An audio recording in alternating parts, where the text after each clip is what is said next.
Welcome back student lawyer believe law academy में आप सभी का एक बार फिर स्वागत है। आज हम डिस्कस करने वाले हैं लेबर लॉ के बारे में, जो कि चौधरी चरण सिंह यूनिवर्सिटी का LLB का 4th सेमेस्टर है, जिसका सब्जेक्ट कोड है K4002। आज हम डिस्कस करने वाले हैं इसके अंदर वो सारे टॉपिक्स जो आपके एग्जाम प्रोस्पेक्टस से बहुत ही महत्वपूर्ण है। तो इंडस्ट्रियल डिस्प्यूट क्या है? Industrial dispute act 1947, the industrial dispute जो है अपना industrial jurisprudence has been developed mainly in order to protect the employee from the pressure of employer. The law relating to labor and employment is also known as the industrial law in India. अब जान लेते हैं कि इसकी ज़रूरत क्यों पड़ी। तो इसकी ज़रूरत इसलिए पड़ी थी क्योंकि अपना जो ब्रिटिश टाइम था, उसके बाद जब ब्रिटिश टाइम निकल गया तो देखा गया कि जो इंडस्ट्रियल लेजिस्लेशन है वो प्रूव टू हेल्प करता है एम्प्लॉयज़ की। क्योंकि उस समय जो ये लॉ बना था, बेसिकली बना था ब्रिटिश ने अपने फ़ायदे के लिए बनाया था, लेकिन बाद में जब धीरे धीरे इसकी ज़रूरत पड़ने लगी तो ये एम्प्लॉय के हक में भी उन्होंने इसके अंदर काफ़ी डेवलपमेंट किए थे। तो इसका उद्देश्य ऐसा था कि जो इंडस्ट्रियल डिस्प्यूट एक्ट 1947 था, वो basically settlement of industrial dispute को सेटल करने के लिए किया जाता था, इन्वेस्टिगेट किया जाता था, ताकि ताकि एम्प्लॉयर और एम्प्लॉयर के बीच में रिलेशनशिप को मेंटेन किया जा सके, सोशल जस्टिस किया जा सके एम्प्लॉयर और एम्प्लॉय के बीच में, और मेंटेन एक पीसफुल ऐसा एनवायरनमेंट बनाया जा सके कि जिसमें कि बार बार कोई एम्प्लॉय स्ट्राइक पे ना जाए और कोई इलीगल तरीके से स्ट्राइक ना करे और कोई स्ट्राइक अपना लॉग आउट ना करे, ताकि ये देखा गया। तो जब एक केस आया कि workman of Dimakuchi tea estate का versus management of Dimakuchi tea estate का एक केस था, जिसके अंदर ये देखा गया कि सुप्रीम कोर्ट ने ये ऑब्जर्व किया कि हमें जो इंडस्ट्रियल डिस्प्यूट है उसके अंदर जो ऑब्जेक्टिव्स है, उसके क्या प्रिंसिपल है, उसको किस किस प्रिंसिपल पर काम करना चाहिए। तो उन्होंने ऑब्जर्व करा और उन्होंने बताया कि हमें प्रमोट करना चाहिए लीगल रिलेशनशिप को, एम्प्लॉयर और एम्प्लॉय को, और इन्वेस्टिगेट करना चाहिए सेटलमेंट डिस्प्यूट को एम्प्लॉयर और एम्प्लॉय के। और प्रिवेंशन मतलब हमें रोकथाम करनी चाहिए कि रोकना चाहिए किसी ना किसी तरीके से जो इलीगल स्ट्राइक्स हैं, लॉकआउट्स को, और वर्कमैन जो वहाँ काम करते हैं उनको रिलीफ देना चाहिए। और साथ में हमें बार्गेनिंग करनी चाहिए इस तरीके की कि कलेक्टिवली मिलजुल कर इस तरीके की बार्गेनिंग करनी चाहिए, ताकि उसको वो सेटल कर सके और वेजेस को सेटल कर सके और नेगोशिएशन कर सके। इसका स्कोप ये इतना ही था कि अगर इंडस्ट्रियल डिस्प्यूट एक्ट 1947 का, अगर 1947 का हम स्कोप देखेंगे तो स्कोप इतना था कि जो ये एक्ट था वो पूरे होल ओवर इंडिया में लागू होता था, और ये जो है एप्लीकेबल था ऑल इंडस्ट्रियल इस्टेब्लिशमेंट के लिए, जो एम्प्लॉयर जहाँ एक और एक से अधिक होता है और जहाँ वर्कर एक से अधिक होते हैं। This act is work cover both employ and do not technical और नॉन टेक्निकल वर्क। ये सभी में काम होता था, जो टेक्निकल और नॉन टेक्निकल होते थे।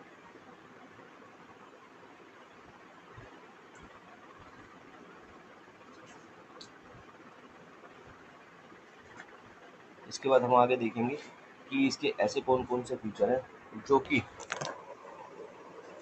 इंडस्ट्रियल डिस्प्यूट एक्ट 1947 के अंदर आते हैं।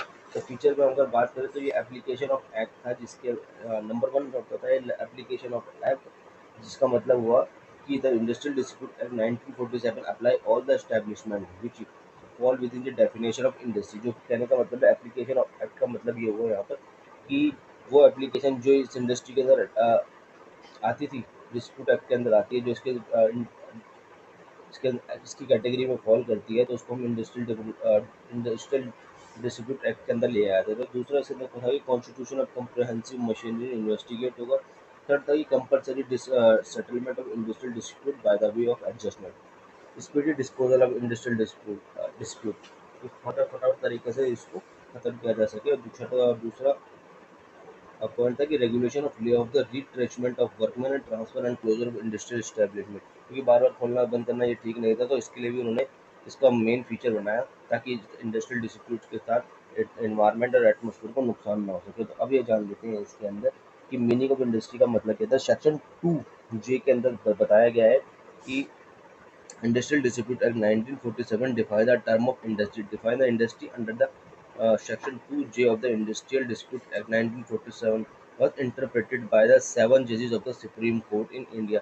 अब वो सुप्रीम कोर्ट से कौन the Bangalore water supply and sewage board versus R Rajappa, जो AIR 1978 सुप्रीम कोर्ट 542।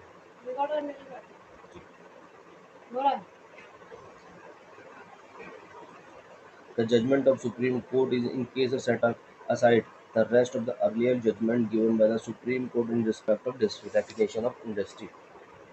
तो यहाँ पर चलो, अब मैंने आपको जो है सेक्शन 2J की डेफिनेशन बताई इंडस्ट्री की। अब हम आगे डिस्कस करने वाले हैं कि हम इसकी क्या क्या गाइडलाइंस और प्रिंसिपल थे जो कि बताते हैं कि इंडस्ट्रियल डिस्प्यूट एक्ट के अंदर क्या है। द फॉलोइंग गाइडलाइंस और the principle as laid down by the Supreme Court to know that the whether the particular enterprises in industry और नॉट। ट्रिपल टेस्ट फार्मूले का इस्तेमाल किया गया जिसके अंदर उन्होंने एक सिस्टमेटिक एक्टिविटी की organise by the cooperation between the employer and employ. और सी पॉइंट के अंदर उन्होंने बताया कि for the production and distribution of goods and services collect to satisfy the human want and wishes to. तो ये triple test है जो कि बताता था कि गाइडलाइन का lay down the Bangalore water से सप्लाई, ताकि उनके बीच में किसी भी तरीके का डिस्प्यूट ना इस तरीके का हो सके, ताकि काम जो काम करते थे उसको वो काम हर्डल ना हो। तो वेदर द, अब आगे देखते हैं इसके अंदर एजुकेशन इंडस्ट्री के लिए उन्होंने क्या किया।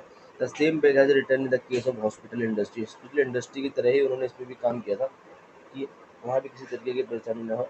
The Supreme Court of Bangalore Water Supply case overruled its earlier decision in case of University of Delhi versus Ramnath AIR 1963, the Supreme Court 1873, in which the Supreme Court held that the educational institute is not an industry in a Bangalore water supply case. The Supreme Court held that the educational institute in industry within the meaning of section 2J of IDA 1947। तो जब ये supreme court ने जब जब एक case उठा के university of Delhi versus Ramnath का, तो उन्होंने कहा गया उसके अंदर कि जो यूनिवर्सिटीज़ हैं वो इंडस्ट्रियल के अंदर नहीं आती है, ये एजुकेशन इंस्टीट्यूट है और ये किसी भी तरीके की इंडस्ट्री नहीं है, तो इसलिए इन पर ये किसी तरह का रूल लागू नहीं होता है। अब जान लेते हैं कि वर्कमैन सेक्शन 2S क्या कहते हैं। According to Section there to Section 2S of the Industrial Dispute Act 1947, to be a workman has a person must be satisfy the following condition। अगर सेक्शन 2 बोलता है, अगर according to industrial dispute act 1947 के तहत अगर workman की definition देखें तो वो सेक्शन 2 के अंदर आती है, जो बताती है कि ये फॉलोइंग कंडीशन सेटिस्फाई होनी चाहिए। तो पहला कंडीशन इसके अंदर ये थी कि person must B employed in industry. Person जो है वो एम्प्लॉयड होना चाहिए इंडस्ट्री के अंदर। Person must B employed in do any of the following, और वो किसी भी काम के अंदर जुड़ा होना चाहिए, चाहे वो काम मैनुअल हो, चाहे वो टेक्निकल हो, चाहे वो ऑपरेशनल हो, या फिर क्लर्कल हो या सुपरवाइजरी हो। अगर मैनुअल है तो उसके अंदर स्किल्ड और अनस्किल्ड दोनों होना चाहिए, ये देखा जाएगा।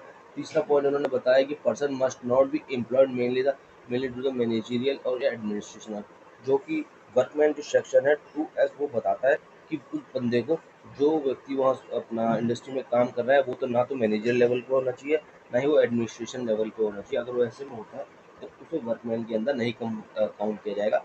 फोर्थ पॉइंट के अंदर देखेंगे कि person must not be specified active the definition work under section S of the IDA 1947। कहने का मतलब उसको कोई अपना जो इंडस्ट्रियल डिस्प्यूट एक्ट 1947 है उसको सेक्शन 2 के अंदर किसी भी तरीके से स्पेशली कोई रिलीफ नहीं होना चाहिए, उसे एक्सक्लूड नहीं किया जाना चाहिए। तो आप फिफ्थ पॉइंट में देखेंगे कि जो workman does not mean any person employed in the police service और एनी ऑफिसर या फिर एनी एम्प्लॉय ऑफ प्रिजनर। अब इसके अंदर फोर्थ जो फिफ्थ पॉइंट हम इसके अंदर देखने वाले हैं कि वर्कमैन के अंदर वो सभी के सभी नहीं आएंगे जो कि एम्प्लॉयड है इन पुलिस में है, पुलिस की सर्विस में लगे हुए हैं। और दूसरा एनी पर्सन जो कि ऑफिसर लेवल पे है, या कोई ऐसे एम्प्लॉय जो कि जेल में है, तो वर्कमैन के उसमें नहीं गिने जाएंगे। अब देख लेते हैं इसके अंदर कि हम इंडस्ट्रियल डिस्प्यूट एक्ट सेक्शन 2 के क्या कहता है। इंडस्ट्रियल डिस्प्यूट के 2 का सेक्शन है वो बताता है कि the main objective industrial dispute act 1947 का मतलब यहाँ पे ये हुआ कि which also given in the preamble to make a provision for investigation and settlement of the dispute. तो इंडस्ट्रियल डिस्प्यूट एक्ट सेक्शन 2 के यहाँ पे इस बात को बताता है कि अगर is giving the given in a preamble के रूप में प्रेम्बल के रूप में अपने ऑब्जेक्टिव को दिखाता है, जिसके अंदर ये बताता है वो कि इस तरीके के प्रोविजन बनाए जाए कि वो इन्वेस्टिगेट करे और सेटलमेंट को पूरी तरीके से सॉल्व करे। ताकि अब इसको बनाने का मतलब क्या था, तो इसके बनाने के उनके बहुत से मतलब थे, जिसका मतलब था कि पहला था कि डिस्प्यूट और डिफरेंस बिटवीन एम्प्लॉय और एम्प्लॉय के बीच में, एम्प्लॉयर और एम्प्लॉयर्स के बीच में, वर्कमैन और वर्कमैन के बीच में। इस तरीके के उन्होंने इंडस्ट्रियल डिस्प्यूट के अंदर बनाया, उन्होंने ऑब्जेक्ट बनाया कि किसी भी तरीके की इंडस्ट्री से रिलेटेड किसी भी तरीके की समस्या होने पर, चाहे वो समस्या जो है एम्प्लॉयर और एम्प्लॉय के बीच में हो, एम्प्लॉयर और एम्प्लॉयर के बीच में हो जाए, या वर्कर और वर्कर्स के बीच में हो जाए। तो उन्होंने इसको भी ध्यान में रखते हुए इंडस्ट्रियल डिस्प्यूट के अंदर सेक्शन 2 को इवॉल्व किया। उसके बाद देखा उन्होंने कि the dispute of difference should be connected, एक दूसरे से जुड़े होने चाहिए। एम्प्लॉय और non employment term of employment भी इसके अंदर नोट डाउन किया। फिर नोट डाउन किया था with the condition of labour of any person, ये कंडीशन है वो लेबर की होनी चाहिए, चाहे वो कोई भी व्यक्ति हो। अगर यहाँ पर आपको समझ में आ रहा हो तो बहुत बहुत बढ़िया बात है। अगर ना समझ में आ रहा हो तो आप मुझे कमेंट करके बता सकते हैं। अगर आपको ऐसा लगता है कि अगर एक दो बात करके प्रीवियस वीडियो को थोड़ा सा रिज्यूम करके पीछे जाइए तो और उसको चेक कीजिए कि अगर आपको समझ में आ रहा है कि नहीं आ रहा है। अगर आपको नहीं समझ में आ रहा हो तो एक दो बार और देखिएगा। उसके बाद मैं अगर फिर भी नहीं समझ में आता तो फिर आप मुझसे व्हाट्सएप पे दिए गए नंबर पर संपर्क कर सकते हैं, और फिर मैं आपको उसका सोल्यूशन एक बार फिर से समझाऊँगा। और नहीं पूरी समझ में आए तो अगर आपको नोट्स चाहिए तो मुझसे संपर्क कर लेना, मैं आपको नोट दे दूँगा ताकि आप प्रिपरेशन कर सकें, तो किसी भी तरीके की समस्या होने पर उस समस्या से याद पा सकें। तो अब देखेंगे authority under the act of grievance redressal agency. There are 3 method of settlement of dispute under the industrial dispute act 1957। अब देखेंगे तो अब जब इंडस्ट्रियल डिस्प्यूट के अंदर किसी भी तरीके की परेशानी आती है तो उसका सेटलमेंट कैसे होता है, तो उसके लिए 3 मेथड बनाए गए हैं कि ताकि अपने जो इंडस्ट्रियल डिस्प्यूट है उसको सॉल्व किया जा सके। एक होता है कि अ, एक होता है कि कॉन्सिलेशन का, फिर आर्बिट्रेशन, तो एडजुडिकेशन। एडजुडिकेशन ये 3 तरीके के बनाए गए अथॉरिटी लेवल पे था। अथॉरिटी अंडर दिस एक्ट, इस अथॉरिटी लेवल पे बनाए गए कि किस तरीके से इसको हम रिजॉल्व करेंगे। पहले तो कॉन्सिलेशन होता है। कॉन्सिलेशन का मेथड होता है कि इसके अंदर हम डिस्कशन करते हैं और नेगोशिएशन करते हैं। जब दो पार्टियों को आपस में बुलाते हैं वो वॉलेंटरी बैठती है और उसके बाद वो बात करती है आपस में, और उसके बाद हम उससे जहाँ जिस भी मुद्दे पे वो सेटलमेंट होती है उस मुद्दे पर सेटलमेंट करा देती है। This it's method is settlement of dispute outside the court, court के बाहर होता है, कोर्ट के अंदर नहीं होता, कोर्ट के बाहर होता है। मतलब कोर्ट से पहुंचने से पहले इसका सॉल्व किया जाए। इसका मकसद ये होता है कि method help to making a good relationship between the employer and employ, ताकि उनके बीच में जो रिलेशनशिप है ना, एम्प्लॉयर एम्प्लॉय के बीच में जो रिलेशनशिप है वो बना रहे। अब इसके अंदर हम देखेंगे अगला कॉन्सुलेशन, आपको समझ में आ गया होगा। कॉन्सुलेशन के बाद हम देखेंगे कि आर्बिट्रेशन क्या होता है। आर्बिट्रेशन का मतलब होता है आर्बिट्रेशन एक ऐसा मेथड है by which the party to dispute to agree to refer the voluntary और dispute settlement and third neutral person is arbitrator. Arbitrator का दूसरा मतलब होता है कि एक मध्यस्थ व्यक्ति होता है। जो एक मध्यस्थ व्यक्ति एक ऐसा व्यक्ति होता है जो दोनों पार्टियों के बीच का व्यक्ति होता है, वो न्यूट्रल पर्सन होता है। वो एक दूसरे को दोनों को एक दूसरे के समक्ष लाता है ताकि hearing of the both parties to dispute determine the right and duty parties are dispute by the award by which binding on the party।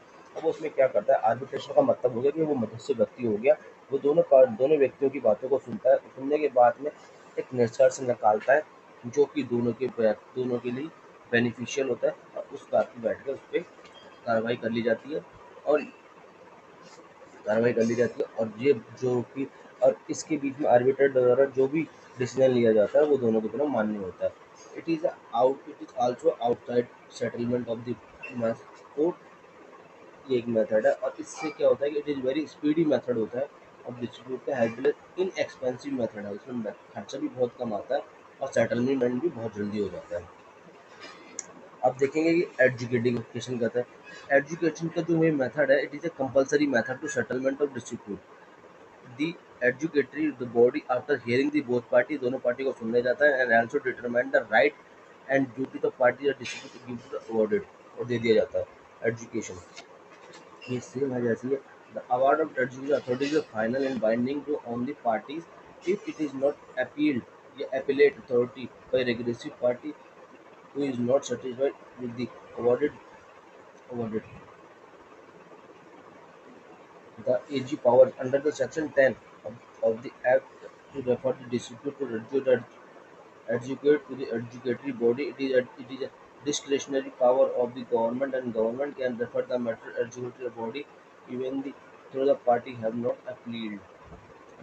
कहने का मतलब है कि ये गवर्नमेंट अथॉरिटी के द्वारा दी जाती है, कि इसमें गवर्नमेंट अथॉरिटी ये कोर्ट का एक छोटा सा ग्रुप होता है जिसमें अंदर कि इनके द्वारा जो भी डिसीजन लिए जाते हैं, अगर इसमें डिसीजन में अगर पार्टीज अपना जो है मान जाती है तो ठीक है, नहीं तो अदरवाइज ये कोर्ट की तरफ से कर लिया जाता है। अब एडजुकेट पार्टी के अंदर जो एक लेबर कोर्ट आता है, इसके अंदर इंडस्ट्रियल ट्रिब्यूनल एक्ट आता है और नेशनल ट्रिब्यूनल आते हैं जो और जो लेबर कोर्ट होती है वो सेक्शन 7 के अंदर आती है, जबकि इंडस्ट्रियल जो ट्रिब्यूनल है वो सेक्शन 7A के अंदर आती है और नेशनल ट्रिब्यूनल 7 सेक्शन बी के अंदर आती है। इसके अंदर क्या होता है, जो जो लेबर कोर्ट के अंदर सेक्शन 7 के अंदर जो constitute by the AG, it is consist only a person, जबकि सेक्शन ए के अंदर होता है constituted by the AG it is also consist only one person called the presiding officer, जिसके अंदर एक presiding officer सिर्फ एक ही होता है जो कि इंडस्ट्रियल ट्रिब्यूनल से होता है। और सेक्शन 7B के अंदर जो नेशनल ट्रिब्यूनल है उसके अंदर it also consist only one presiding officer appointed by the central government के द्वारा अपॉइंट किया जाता है। आई होप कि आपको यहाँ तक चीज़ें समझ आ रही होंगी। अगर चैनल पे नए हो तो चैनल को लाइक करें, सब्सक्राइब करें और अपने सभी दोस्तों तक शेयर करें ताकि इसका बेनिफिट आप भी ले सकें और साथ में साथ के सभी दोस्तों तक इसका फायदा भी पहुँच सके। तो अब हम इसमें एक बार देख लेते हैं कि लेबर जो लेबर कोर्ट के अंदर जो प्रिसाइडिंग ऑफिसर है वो किस तरीके से अपॉइंट किया जाता है। लेबर कोर्ट के अंदर अगर देखा जाए कि प्रिसाइडिंग ऑफिसर किस तरीके से अपॉइंट किए जाते हैं, उनकी क्या क्वालिफिकेशन, तो क्वालिफिकेशन उनकी होती है कि ही हैज़ बीन अ जज। अब हाई कोर्ट के जज हो सकते हैं या फिर डिस्ट्रिक्ट कोर्ट के जज हो सकते हैं। अब पीरियड फॉर लेस देन 3 यानी इन्होंने 3 साल से कम का किया। It he has hold any judicial officer in India, और तीसरे में हो सकता है कि एक जुडिशियल ऑफिसर हो सकते हैं इंडिया के अंदर for the not less than 7 years, not less than 7 साल से कम होनी चाहिए। He is an officer of Indian legal service in a grade of 3, third grade की होनी चाहिए with the 3 year experience of the regard, और इनके पास एक्सपीरियंस होना चाहिए वो 3 ईयर से ज़्यादा का होना चाहिए। The labour code adjudicate all the matter given the second schedule act total 5 schedule है। द लेबर कोड जो एडजुकेट है ऑल मैटर जो है वो दिए गए हैं सेकंड शेड्यूल के इस एक्ट के अंदर। इसी तरीके से देख लेते हैं कि इंडस्ट्रियल ट्रिब्यूनल सेक्शन 7A कहता है इंडस्ट्रियल ट्रिब्यूनल 7 जो है वो consist of one person only, एक पर्सन, जैसे पहले ही बताया मैंने आपको कि वन पर्सन ओनली है और प्रिसाइडिंग ऑफिसर है जो कि appointment by the appropriate government. अब जहाँ पे मैं आपको कह रहा था ना कि एजी क्या होता है, वो उसका पूरा मतलब होता है कि एप्रोप्रिएट गवर्नर की बात हो रही है यहाँ पर, जैसे कि स्पेलिंग नोट कर लेना, APPROPRIAT appropriate government. Appropriate government होती है, एप्रोप्रिएट गवर्नमेंट के द्वारा इसको अपॉइंट किया जाता है। और इसके अंदर जो है कि इट इज एडजुकेट मैटर, मतलब थर्ड शेड्यूल होता है, जबकि लेबर मैंने आपको बताया ना सेकंड शेड्यूल में, ये थर्ड शेड्यूल में होता है। And if any matter given in this second schedule after the 100 and more person होना चाहिए देन द इंडस्ट्रियल ट्रिब्यूनल एडजुकेट होती है। इसके अंदर क्वालिफिकेशन सेम है, जो लेबर कोर्ट के प्रिसाइडिंग ऑफिसर होता है वो सेम क्वालिफिकेशन होती है। अब वो अपना ठीक है सही। अब नेशनल ट्रिब्यूनल्स की बात करें तो जो सेक्शन 7B के अंदर आता है और इसकी जो अपॉइंटमेंट होती है वो सेंट्रल गवर्नमेंट के द्वारा की जाती है, नॉट की एप्रोप्रिएट गवर्नमेंट के द्वारा। क्वालिफिकेशन इसके अंदर देखा जाए तो जो क्वालिफिकेशन होती है वो प्रिसाइडिंग ऑफिसर की तरह होती है, ट्रिब्यूनल होती है। और इसके अंदर disqualification of presiding officer section C के अंदर आता है। अगर किसी भी तरीके की डिसक्वालिफिकेशन हो तो प्रिसाइडिंग ऑफिसर वो सेक्शन सी में आएगा। और इसके अंदर disqualification presiding officer of labour court tribunal and national tribunal की है वो है कि no person shall be appointed to continue in the office of presiding officer of labour court and tribunal and national tribunal if he is not independent person, जो कि वो पूर्ण तरीके से खुल के जो है स्वतंत्र नहीं है अपने डिसीजन देने में, और he has attend the age of 65 year. अगर वो जितना 65 साल का हो चुका है तो उसकी डिस्क्वालिफिकेशन हो जाएगी किस तरीके इसमें प्रिसाइडिंग ऑफिसर के रूप में। और अगर वो ओपन इंडिपेंडेंटली अपना डिसीजन नहीं दे पाता और न्याय जस्टिस नहीं कर पाता तो भी उसका डिस्क्वालिफिकेशन हो सकता है। तो चलिए दोस्तों, अभी हम यहाँ तक पहुँच चुके हैं। अपना हमने लेबर के बारे में देख लिया, अपना लेबर कोड के बारे में देखा, हमने देखा कि नेशनल ट्रिब्यूनल सेक्शन 7 के बारे में देखा, हमने देखा कि प्रिसाइडिंग ऑफिसर सेक्शन 7(3) के बारे में देखा, इंडस्ट्रियल ट्रिब्यूनल के बारे में देखा, सेक्शन 7 के बारे में। तो अब चलते हैं आगे कि स्ट्राइक आउट क्या होता है। स्ट्राइक आउट जैसे कि हमने बताया कि स्ट्राइक जो होती है धरना प्रदर्शन में बैठ जाना। तो सेक्शन 2 क्यू के डेफिनेशन के हिसाब से देखा जाए तो सेक्शन 2 क्यू बताता है कि डिफाइन होता है कि स्ट्राइक होता है strike the simple mean to stoppage of work by the employ on the establishment. मतलब सिंपल से मतलब है कि अगर काम को रुक जाना, स्टॉपेज बाय द एम्प्लॉय के द्वारा काम को रोक देना, वो स्ट्राइक कहलाता है। और टाइप ऑफ स्ट्राइक एक बार देख लेते हैं। टाइप ऑफ स्ट्राइक के अंदर कितने तरीके की स्ट्राइक होती है। दूसरे स्ट्राइक देखें तो स्लो डाउन स्ट्राइक होती है, इकोनॉमिकल स्ट्राइक होती है, जो थर्ड होती है जो सिट डाउन स्ट्राइक होती है, हंगर स्ट्राइक होती है और टोकन स्ट्राइक होती है। स्लो डाउन स्ट्राइक के अंदर क्या होता है, तो स्लो डाउन स्ट्राइक का मतलब इसमें यहाँ पे होगा कि worker are not refuse to do work and not stop their work but they simply slow their work. कहने का मतलब है किसी नाम से पता चलता है कि स्लो डाउन स्ट्राइक का मतलब कि तो काम तो करते हैं सारे के सारे, लेकिन वो स्पीड को स्लो कर देते हैं, जिसकी वजह से वो दिखाते हैं कि हम इस समय स्ट्राइक है।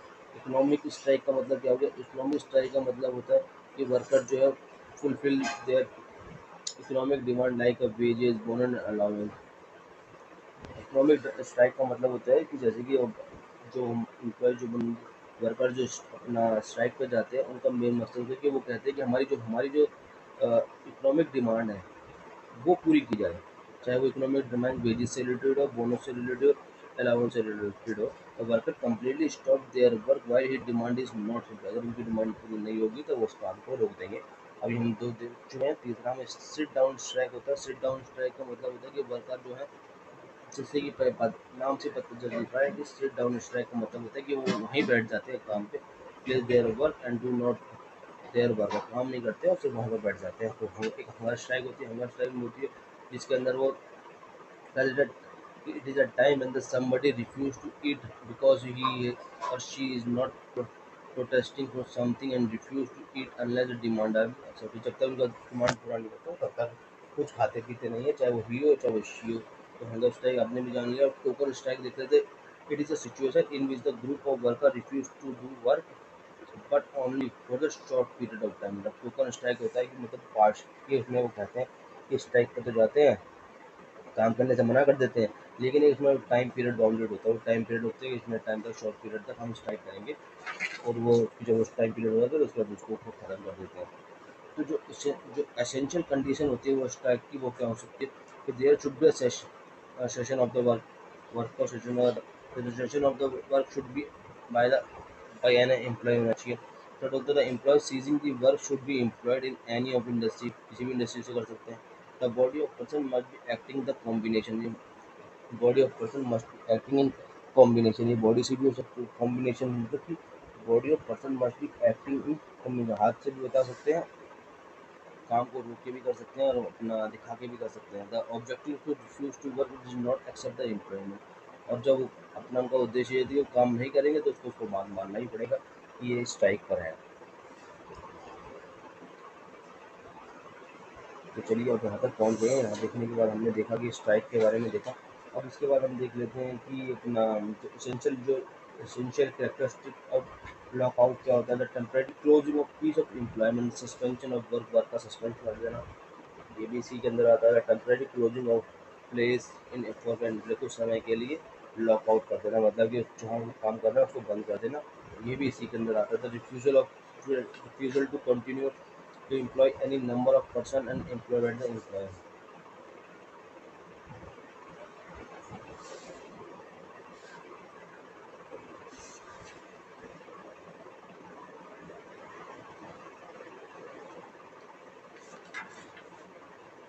अब जैसे कि हम आगे देख रहे हैं, देख पा रहे हैं कि अगर हमारे चैनल को सब्सक्राइब नहीं किया है तो सब्सक्राइब कर लीजिए और उसके बाद जो बेल आइकन के बटन का जरूर दबाइएगा, ताकि आपको आने वाली हर लेटेस्ट नोटिफिकेशन तुरंत आपके मोबाइल पे आपको मिल सके और ताकि आपके द्वारा आपसे कोई भी वीडियो ना छूटे।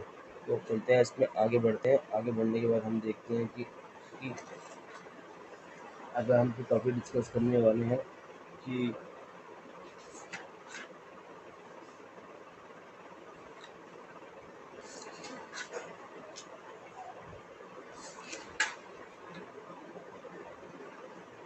Trade union act 1923।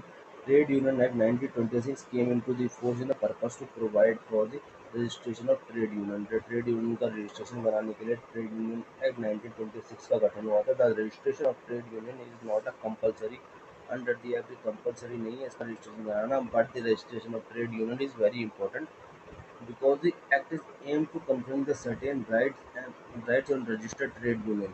A registered trade union can sue and sued by the said name, but an unregistered trade union is not a body of corporate. Therefore, unregistered trade union does not enjoy any and right under the Trade Union Act 1926. कहने का मतलब ये है कि जो trade union act 1926 था उसका purpose ये था, उसका purpose to provide for the registration of trade union का रजिस्ट्रेशन कराना था. अब ट्रेड यूनियन जो है वो रजिस्टर्ड भी हो सकती है, अनरजिस्टर्ड भी हो सकती है. अब ये रजिस्ट्रेशन कराना कंपलसरी नहीं है, लेकिन अगर आप रजिस्ट्रेशन नहीं कराते हैं तो ट्रेड यूनियन एक्ट के अंदर जो आपको अधिकार दिए गए हैं वो आगे के सारे अधिकार आपको नहीं मिलेंगे. इसलिए ट्रेड यूनियन एक्ट के अंदर रजिस्ट्रेशन कराना जरूरी होता है ताकि आपको सारे के सारे जो अधिकार है वो मिल सके. अब डेफिनेशन देख लेते हैं ट्रेड यूनियन डिस्प्यूटर की. सेक्शन 2G के अंदर आती है कि according to section 2G trade dispute means क्या होता है. ट्रेड डिस्प्यूट का क्या मतलब होता है कि एनी डिस्प्यूट, ऐसा कोई डिस्प्यूट बिटवीन द एम्प्लॉयर और वर्कर के बीच में होगा, वर्कमैन और वर्कमैन के बीच में होगा, या वर्कमैन तो एम्प्लॉयर के बीच में होगा, तो वो डिस्प्यूट इसमें कवर होगा. और सेकेंड डिस्प्यूट हम देखेंगे कि अगर एम्प्लॉयमेंट और नॉन एम्प्लॉयमेंट के बीच में तो वो भी इसके अंदर कनेक्टेड होगा. जैसे कि मैंने पहले बता चुका हूँ, the condition of labour of any person, किसी भी तरीके की कंडीशन होगी लेबर के साथ तो वो भी इसी में आएगी. अब देख लेते हैं इसके अंदर हम कि जैसे कि हमने जो बताया कि trade union act 1926 is a very important legislation that is enacted in the post-World War first period. With the enactment of this act, the trade union was started to be formed under the Union Act 1926. They were granted legal entity and also certain civil and criminal immunities. Immunities मिलती है इसके अंदर. अब labour organisation in India, all India trade union congress 1920, the Indian national trade union congress 1947, the Hindu Mazdoor Sabha 1948, the united trade union congress 1947, Indian constitution and right of trade union, right to speech expression article 19A, right to assembly article 19A तब भी, freedom from association और union article 19(1) का C, ये सारी की सारी जो है राइट्स मिले हुए हैं ट्रेड यूनियन को. लेबर यूनियन ऑर्गेनाइजेशन जो मैंने आपको पहले चार बताई, all India trade union Congress 1922, 1920 and Indian national trade union congress 1947, Hindu Mazdoor Sabha 1948 और यूनाइटेड ट्रेड यूनियन कांग्रेस 1949. ये सारे के सारे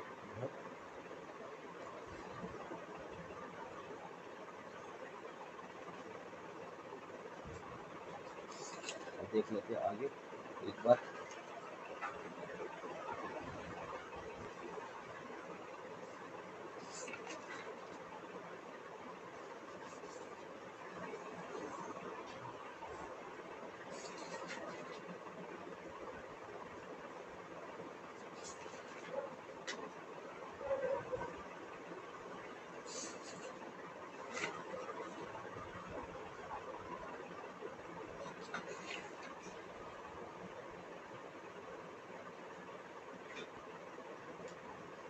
अब देख लेते हैं कि कलेक्टिव बार्गेनिंग किसे कहते हैं. कलेक्टिव बार्गेनिंग किसे कहते हैं एक बार वो जान लेते हैं. Section according to section 2 of collective bargaining convention 1981 of the international labour organisation, the collective bargaining extend to all negotiation which take place between the employer, a group of employers, one and more employers is organization on one hand, and one or more worker organization on other hand. कहने का मतलब यहाँ पे simple ही हो गया कि collective जो bargaining है वो सेक्शन 2 के अंदर आती है, और उसका मतलब अभी सेक्शन 2 के अंदर आती है और कौन से एक्ट में आती है, बार्गेनिंग कन्वेंशन 91 के अंदर आती है जो इंटरनेशनल लेबर ऑर्गेनाइजेशन है इसके अंदर बनाया गया है कि एम्प्लॉय हो चाहे एम्प्लॉय का ग्रुप हो, जब एक जो एम्प्लॉय हो या कोई ऐसा एम्प्लॉय जो ऑर्गेनाइजेशन के अंदर काम करता हो ऑन द वन हैंड, और उसके अंदर देखा वर्कर्स आ गए सारे के सारे द अदर हैंड। तो इसके अंदर हम देखेंगे कि डिटरमाइनिंग द वर्किंग कंडीशन देखेंगे, टर्म एंड एम्प्लॉयमेंट देखा जाएगा। इसके अंदर regulating the relationship between the employer and employer के बीच में, वर्कर्स के बीच में देखेंगे। Regulating the relation between the employer and other organisation, other worker and worker of organisation के बीच में देखेंगे। तो इसीलिए बार्गेनिंग, कलेक्टिव बार्गेनिंग के अंदर सब आते हैं, एम्प्लॉयर भी आता है, एम्प्लॉय भी आता है, वर्कर भी आता है, अदर वर्कर्स भी आते हैं, और अदर वर्कर के ऑर्गेनाइजेशन भी आते हैं, वर्कर के वर्कर भी आते हैं। उसका जो इसका एम था, कलेक्टिव इसका जो एम था बार्गेनिंग का, वो बार्गेनिंग का एम इस तरीके से था कि अपहोल्डिंग द इंडस्ट्रियल डेमोक्रेसी, जो डेमोक्रेसी है ना, अपहोल्डिंग द इंडस्ट्रियल डेमोक्रेसी, उसको बचाए रखना, ensuring the equality and justice on social and economical backward group, जो बैकवर्ड ग्रुप के जो बैकवर्ड ग्रुप के जो पीपल्स होते हैं, उनको न्याय दिलाना, उनके बीच में इक्वालिटी लाए रखना, और सोशल इकोनॉमिकली उनको मेंटेन करना, ताकि ऐसा ना हो कि किसी समाज का एक पक्ष आगे हो जाए और एक पक्ष नीचे हो जाए। तो ऐसी चीज़ें दोनों के बीच में बैलेंस बना के रखना भी इसका काम था, कलेक्टिव बार्गेनिंग का। Protecting the worker class, working class of the exploitation, उनका जो एक्सप्लॉयटेशन होता है ना, उनका एक्सप्लॉयट करना, मतलब एक तरीके से शोषण करना होना, तो उसको बचाया जा सके, ऐसा ना हो उनके साथ। Meeting the legitimate exception of labour regarding their work hub done, उनको एक्सेप्शन वगैरह मिलना, उनकी मीटिंग करना, ताकि उससे उनको प्रोटेक्ट किया जाए सके। Advantage of collective bargaining, the voice their demand, उनकी आवाज़ को सुना जाएगा। Improve the work place condition, उनके वर्क प्लेस कंडीशन को सुधारा जाए, ताकि वो अपना अच्छे से काम कर सके और उनको सारे राइट मिल सके, और राइट्स एंड ऑब्लिगेशन उनके तरफ राइट्स मिल सके, और किसी तरीके से समस्या होने पर उनको उसका निजात मिल सके। डिसएडवांटेज क्या होता था, अगर ये बार्गेनिंग बनाई थी उन्होंने, द कलेक्टिव बार्गेनिंग का बनाने का डिसएडवांटेज ये हुआ कि टाइम कंज्यूमिंग ज़्यादा थी, नॉट अ क्लियरेंस देती कि there is no way to determine the union is represent the employ. इधर ये पता नहीं चल रहा था कि ये जो यूनियंस है, ये एम्प्लॉयज है, उनको रिप्रेजेंट करेगा कौन। द पॉलिटिकल प्रेशर ज़्यादा रहता था। The another issue is the standard the hindrance of effectiveness of their process. The political pressure is cause of the non of fulfilling their demand and trade union also. Political pressure भी रहता था, जिसकी वजह से उनकी demand एक पूरी होती थी। तो ये भी एक डिसएडवांटेज के ग्रुप में आता है।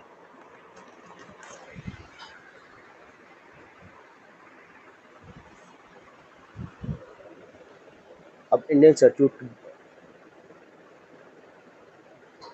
Statute dealing the collective bargaining. अब जो इंडियन है, हमारे भारत का जो भारत में ये जो इसका कलेक्टिव बार्गेनिंग के लिए क्या क्या कानून बने हैं, वो एक बार नज़र बार डाल लेते हैं। इंडस्ट्रियल डिस्प्यूट एक्ट 1947, जो उसकी मैं आपको बता चुका हूँ। ट्रेड यूनियन में आपको बता चुका हूँ, ट्रेड यूनियन एक्ट 1926 आपको मैं बता चुका हूँ। इसके अंदर एक केस स्टडी थी, जो कि आप एक बार नोट कर लेना। ट्रेड यूनियन एक्ट 1926 के अंदर का DN Banerjee versus PR Mukherjee का है, 1952 का एक केस स्टडी है, उस पर एक बार नजर मार लेना, जिसके अंदर justice Chandrashekhar Aiyar observe that due to the increase of importance of capital and labour in modern day world. जबकि इंडस्ट्रियल डिस्प्यूट एक्ट 1947 के अंदर रहेगा Karnal leather Karamchari Karamchari versus the liberty of footwear company, 1990 का एक केस था, जिसके अंदर सुप्रीम कोर्ट ने बोला कि लेट डाउन दैट की the industrial dispute 1947 was enacted for the purpose of securing the social justice by mean of collective bargaining का उसका मकसद ये था, ये कलेक्टिव बार्गेनिंग का मकसद ये सकता हुआ था कि सिक्योरिंग द सोशल जस्टिस को बनाए रखना। तो हम दो पे डिस्कस कर चुके हैं इंडस्ट्रियल डिस्प्यूट के अंदर कि इंडियन स्टैट्यूट के अंदर कौन कौन से कानून बने हैं। कानून मैंने आपको दो बता दिए, एक पहला बता दिया इंडस्ट्रियल डिस्प्यूट एक्ट 1947, और दूसरा बता दिया मैंने ट्रेड यूनियन एक्ट 1926, और थर्ड है कॉन्स्टिट्यूशन ऑफ इंडिया 1950, जिसके अंदर article 19 of the constitution allow the every citizen to form association, अपना एसोसिएशन बनाने की मंजूरी देता है, which is turn to cover the right to form trade union, of trade union के रूप में कन्वर्ट कर सकता है। अब ये देख लिया मैंने आपको, ये तीन आपको देख लिया, तीन तरह के सब्सिट्यूट होते हैं, जिसके अंदर की आप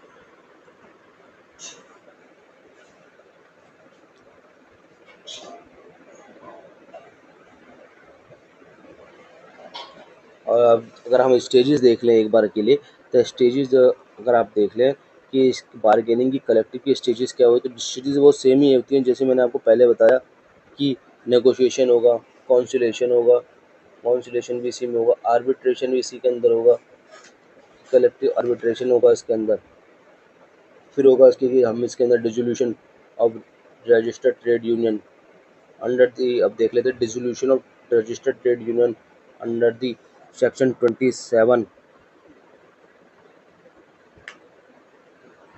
under the trade union act 1926 registered trade union the change the name, अपना नेम चेंज करता है सेक्शन 23 के अंदर। टू और मोर रजिस्टर्ड ट्रेड यूनियन में amalgamation become one registered trade union है सेक्शन 24। जब दो या दो से अधिक ट्रेड यूनियन में आपस में जुड़कर एक एक एक यूनियन में कन्वर्ट हो जाते हैं तो सेक्शन 24 के अंदर आता है। इसी पर therefore we can say that section 27 of the trade union act 1926 deal with the dissolution of trade union. Trade union तो हम इसी आधार पर कह सकते हैं कि कोई अपना नाम चेंज कराता है तो सेक्शन 23 में करा सकता है। अगर आपस में मर्ज होते हैं अमलगमेशन, दो ट्रेड यूनियन मिलकर एक ट्रेड यूनियन में कन्वर्ट हो रही है तो इसका मतलब ये होगा कि सेक्शन 24 में वो ऐसा करा सकती है। और रजिस्टर्ड ट्रेड यूनियन में apply for the dissolution of 27।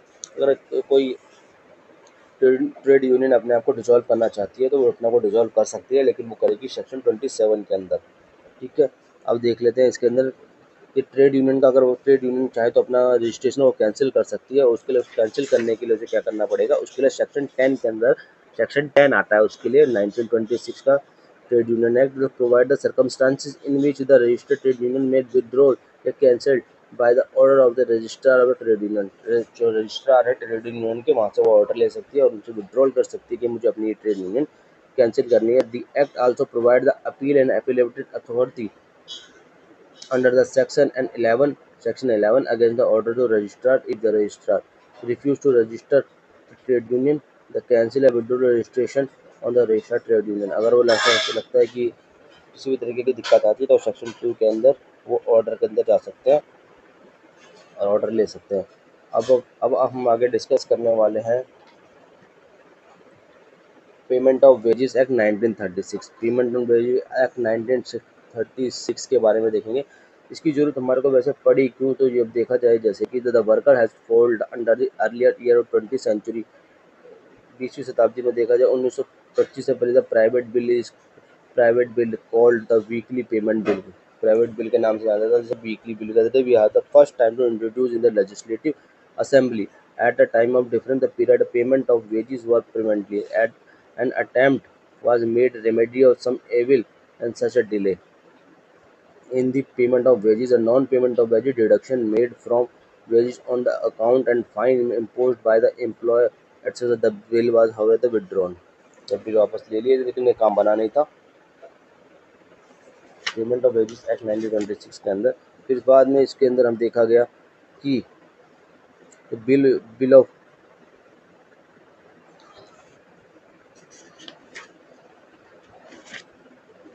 The bill of PF payment was wages act based on the recommendation of the Royal Committee on the Labour was introduced in Legislative Assembly in 1933, but the could not take a shape of the act because of the resolution of Assembly. The Payment of Wages Act was passed in 1936 that came into the force in 28 March of 1937। पहले तो royal committee ने इसको 1933 में impose किया था legislative assembly के अंदर, लेकिन वहाँ वो पास नहीं हो पाया क्योंकि जो असेंबली थी वो डिसॉल्व हो गई थी। उसके बाद 1936 के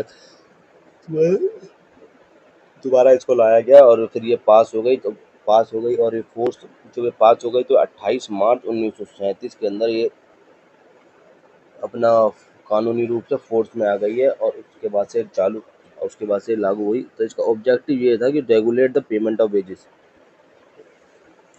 जो वेजेस है वो वेजेस को किस तरह से रेगुलेट किया जाए। टाइमली पेमेंट और without unauthorised deduction of payment, timely payment सबको मिलती रहे और जो विदाउट एनी अनऑथराइज्ड तरीके से जो पेमेंट के कुछ हिस्से को काट लिया जाता था उसको रोका जा सके, टाइमली पेमेंट मिल सके सभी को। और रिकवरी ऑफ अनपेड वेजेस, अगर कोई व्यक्ति काम छोड़ता है तो किसी तरीके से काम छोड़ता है और जो लीगली रूप से जो जायज़ होगा उसको उसके पैसे, जो उसको पैसा नहीं मिला उसको पेमेंट वापस किया जाए। ये केस था किशन प्रसाद गुप्ता का versus controller printing and stationery का, जिसके अंदर सुप्रीम कोर्ट ने कहा कि पेमेंट ऑफ वेजेस तक 1936 के तहत कि aim at the immediate amelioration AMELIORAN amelioration of the workman is applied resulting from the non payment या डिले पेमेंट, तो उसको देना पड़ेगा उसका। सुप्रीम कोर्ट ने ये कहा कि अगर किसी तरीके की ऐसी कोई परेशानी है जो कि इलीगल है, तो उनको उसको पैसा देना पड़ेगा। जो Krishna Prasad Gupta versus controller printing and stationery का केस था, इसके अंदर देखेंगे।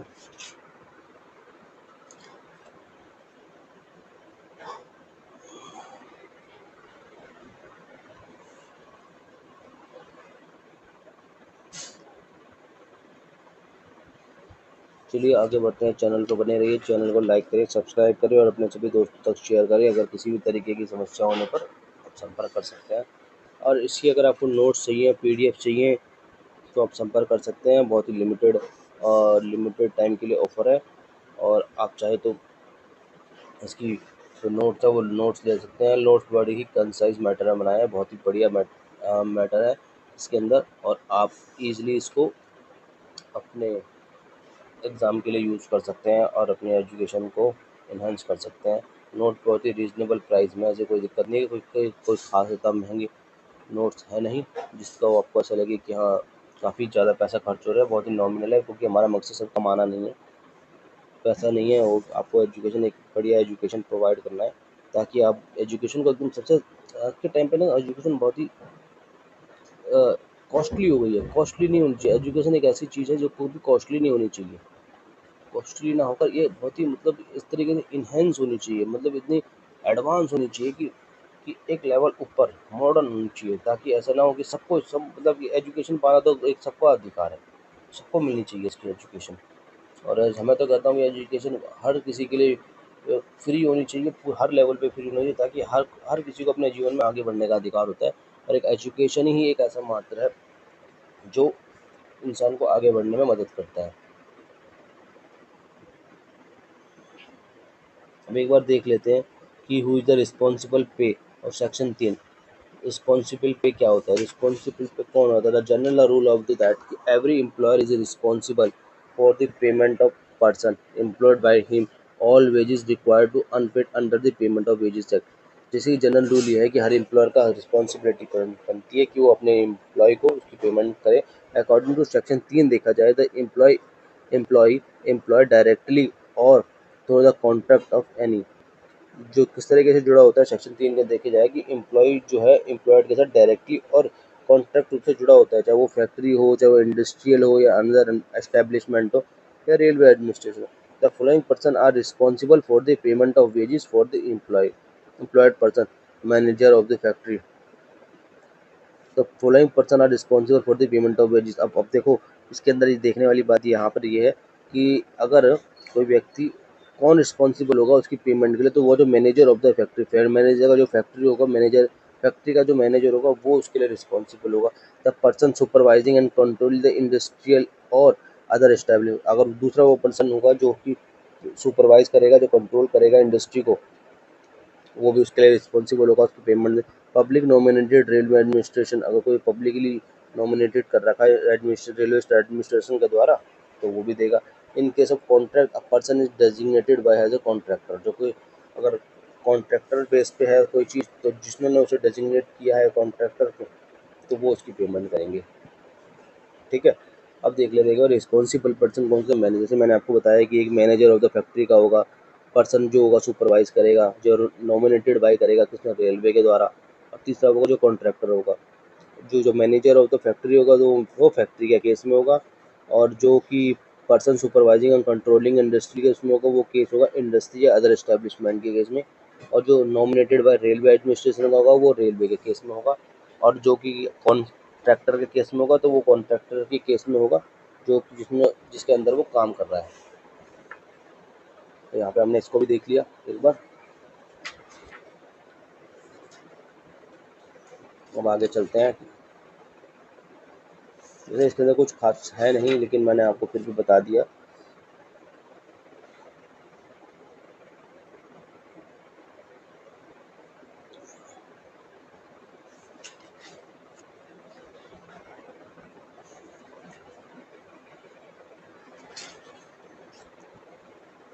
अब इसके अंदर देख लेते हैं maternity Benefit Act 1961. The Maternity Benefit Act 1961 is passed by the purpose to protect the dignity of motherhood by providing the full and healthy maintenance of the woman and her child when she is not working because of pregnancy. Maternity benefit act 1961 तब लाया गया जबकि एक इसका उद्देश्य इतना था कि जो कि वुमेन जो प्रेगनेंसी के टाइम काम नहीं कर सकती है और उसकी हेल्थ को मेंटेन करने के लिए उसके मदर की डिग्निटी को बनाए रखने के लिए ये मैटरनिटी बेनिफिट एक्ट को लेकर आया गया था। Maternity benefit act 1961 was pass the following the provision of Article 42 of the Indian Constitution, which provides that the state shall make a provision for securing just and humane condition of work for the maternity relief. The provision Constitution given under the Article 39E 39F also provide that the state shall direct its policy toward the securing the good health and strengthen the worker men and women with the purpose to achieve all the objective of maternity benefit in 1961 was passed। इसके अंदर उनका basically मकसद ये इतना था कि जो women's वगैरह जो काम करती हैं उनकी डिग्निटी बनाए रखने के लिए ये डिग्निटी बनाए उनकी हेल्थ को मेंटेन करने के लिए उनको रिलीफ देने के लिए मैटरनिटी बेनिफिट एक्ट बनाया गया था और उसके तहत उनका उद्देश्य इतना था कि to regulate the employment of women कि वुमेन जो है अपना जो प्रेगनेंसी के दौरान वुमेन काम नहीं कर पाती थी तो उसका उद्देश्य इतना ही था to regulate the employment of women in certain establishment for the certain period before after the child is birth उनको एम्प्लॉयमेंट में बनाए रखा जा सके। सेकंड था उसके अंदर to maternity benefit act intend to achieve the objective of doing the social justice of women worker और जो वुमेन जो वर्कर थी उसको प्रेगनेंसी के टाइम काम करती थी क्योंकि बहुत से लोग जो थे प्रेगनेंसी के टाइम पे उनको ऑफिस में अपना काम पे नहीं रखते थे जिससे कि उनके साथ एक तरीके का अनजस्टिस सा होता था तो उसको अनजस्टिस को प्रोटेक्ट करने के लिए मैटरनिटी बेनिफिट एक्ट 1961 को लेके आया था ताकि उनके साथ एक ऐसा। तो आप थर्ड देख लेते हैं to provide maternity benefit certain other benefits.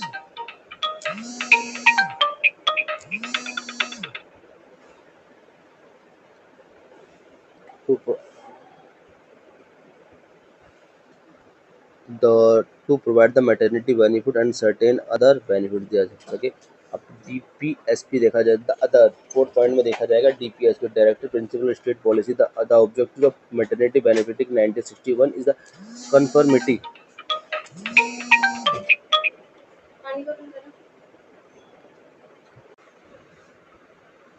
जैसे कि हमने देखा कि डीपीएसपी था तो DPSP directive principle state policy जो कि गवर्नमेंट द्वारा बनाई जाती है और जो गवर्नमेंट द्वारा कुछ पॉलिसीज होती हैं डायरेक्टिव प्रिंसिपल के अंदर स्टेट पॉलिसी के अंदर चैप्टर 4 के अंदर अगर देखें तो इंडियन कॉन्स्टिट्यूशन जिस डायरेक्टिव प्रिंसिपल स्टेट पॉलिसी आती है जिसके अंदर कहा गया है to secure the equal right of man and women to educate mean the livelihood उनके जीने के लिए जरूरी है। तो दूसरा to secure the equal pay for both and man and women given the article 39 of this act.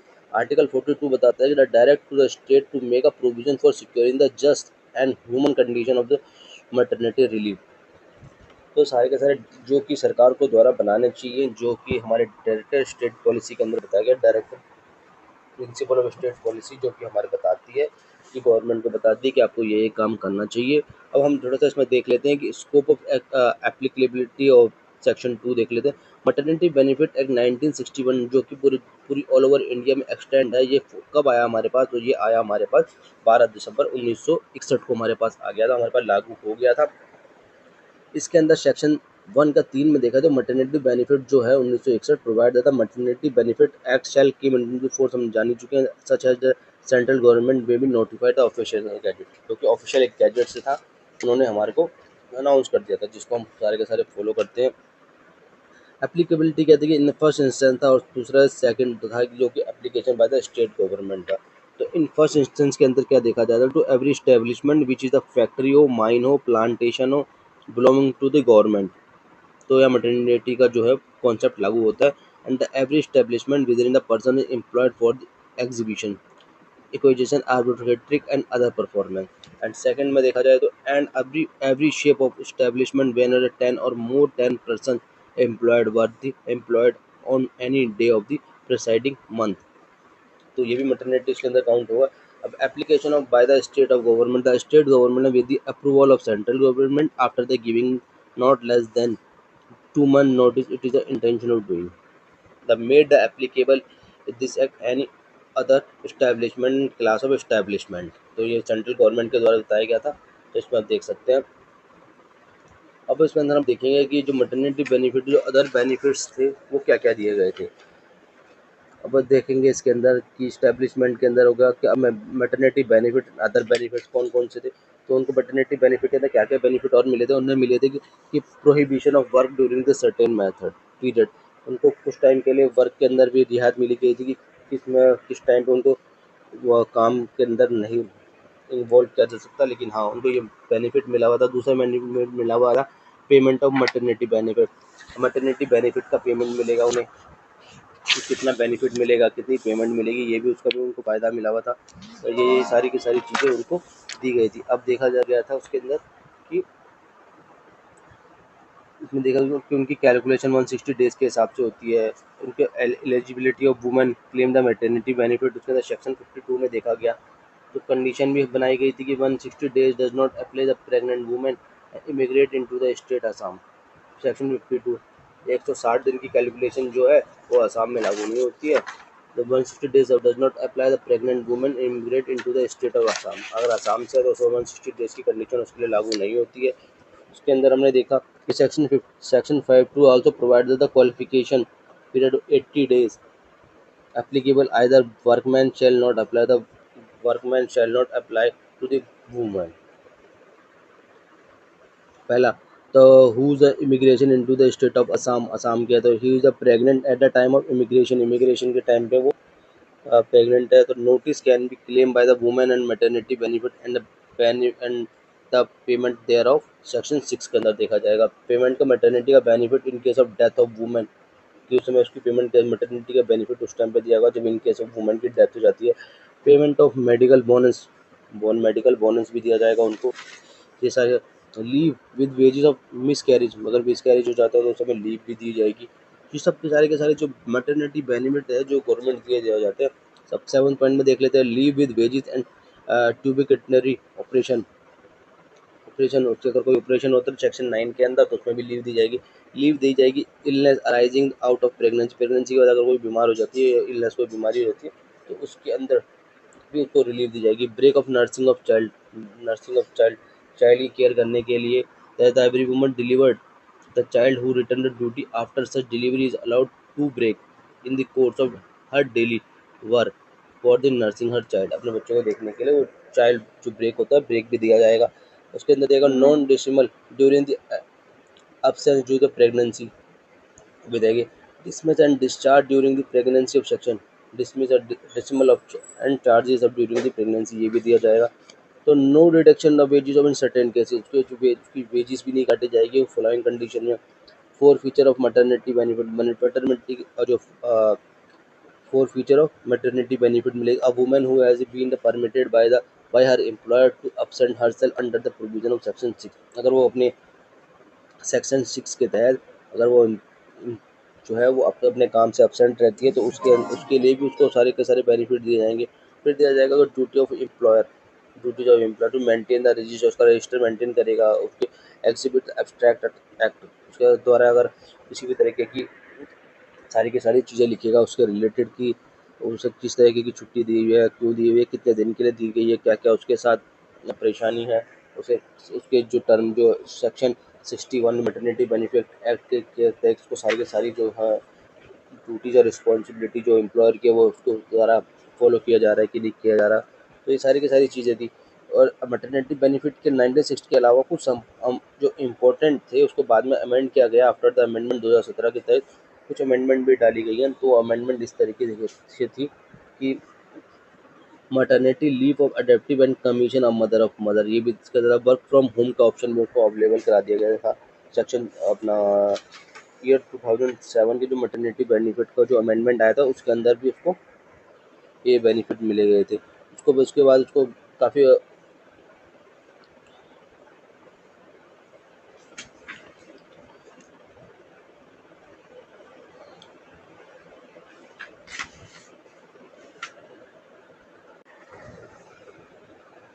अब हम जिस टॉपिक पर बात करने वाले हैं वो टॉपिक है employ compensation act 1923। Employ compensation act 1923 का मतलब यहाँ पे ये हुआ कि हर एम्प्लॉय को एक ज़रूरत होती है कि उसकी जॉब सिक्योर और उसे वो कुछ कंपनसेशन मिले eight the time of expenses incurred. जब उसके साथ कोई किसी भी तरीके के खर्चा बढ़ जाता है या उसकी कोई दुर्घटना हो जाती है तो उसको कुछ इस तरीके का बेनिफिट्स मिल सके ताकि वो अपने इस जो उसके द्वारा उसको उसको किसी भी तरीके की जो जॉब सिक्योरिटी से रिलेटेड या उसके तरह किसी भी तरीके का जो नुकसान हुआ है, उसको किसी तरह का भय हुआ है, उसको थोड़ा सा उसमें रिलीफ मिल सके। तो इसी के लिए ये एक्ट लेके आया गया था, the employee compensation act 1923। This is a require recruitment of that fulfilled by the company, whether small scale company या लार्ज स्केल कंपनी। कहने का मतलब कंपनी छोटी हो चाहे बड़ी हो, लेकिन ये सारे के सारे एम्प्लॉय कंपनसेशन एक्ट 1923 सभी पर लागू होता है। और इसको बाद में company is success to depend on it employee, और ताकि उसकी जो कंपनी के अंदर जो काम करने वाले जो एम्प्लॉय है वो उसके सक्सेस के लिए हो सके, ताकि उनको वो अपना मन लगा के अपने किसी भी तरीके से जो है उस कंपनी से जुड़े रहें और अपने काम को करते रहे। Therefore the protection of employees and the their safety top priority of the company, क्योंकि इसलिए इस कंपनी गवर्नमेंट के द्वारा इसलिए इसको मोस्ट इम्पोर्टेंट बना दिया गया था, क्योंकि अब उन्होंने इसमें कह दिया गया था कि जो एम्प्लॉय कंपनसेशन एक्ट 1923 था कि उन्होंने इसलिए इसे कह दिया कि जो ये जो कंपनी की जो टॉप मोस्ट प्रायोरिटी रहेगी to protect their employees and their safety. तो इसी के लिए कंपनसेशन एक्ट 1923 को लेके आया था, और इसे आज known as the compensation act 1923 के नाम से भी जाना जाता है। The provide for the payment of compensation to workman is depend on their case of injury or accident arising out of and the course of employment and resulting in the disablement of your death। और ये depend करता है कि ये compensation ये depend करेगा कि जो वर्कर्स है, जो एम्प्लॉयज़ है, उसको किस तरीके की इंजरी हुई है, उसके साथ क्या एक्सीडेंट हुआ है, और eight the time of employment, और उसका क्या रिजल्टिंग ऑफ डिसेबलिशमेंट है, किस तरीके का उसे नुकसान हुआ है या डेथ हुआ है।